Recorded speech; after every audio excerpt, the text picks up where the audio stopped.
ఆంధ్రప్రదేశ్లోని మాచర్ల నియోజకవర్గానికి సంబంధించి ఇక్కడ స్థానికంగా ఉన్నటువంటి యాదవ సోదరులందరూ కూడా పెద్ద ఎత్తున యాదవ సంఘం ఆధ్వర్యంలో ఇక్కడ వాళ్ళకున్నటువంటి గడిచినటువంటి 7 సంవత్సరాల నుంచి కూడా వనభోజనాల పేరుతోటి పెద్ద ఎత్తున యాదవుల ఐక్య వేదిక కింద పెద్ద ఎత్తున ఇక్కడ సభ నిర్వహించడం జరుగుతుంది మాచర్లలో.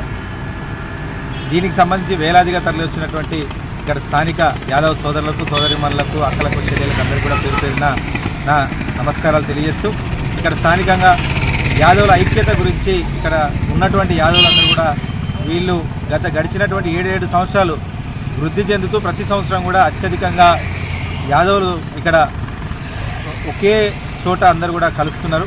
ఖచ్చితంగా ఇది మున్ముందు ఇంకా అభివృద్ధి చెంది ఖచ్చితంగా ఇక్కడ స్థానికంగా కూడా అన్ని రాజకీయ పరంగా కావచ్చు, విద్యాపరంగా, వైద్యపరంగా ఎక్కడున్నా కానీ ఇక్కడ యాదవులందరూ కూడా తోడ్పాటుగా ఉండే విధంగా ఈ యాదవ వనభోజనాలు జరుగుతున్నాయని మాత్రం తెలియజేస్తుంది. Thank you.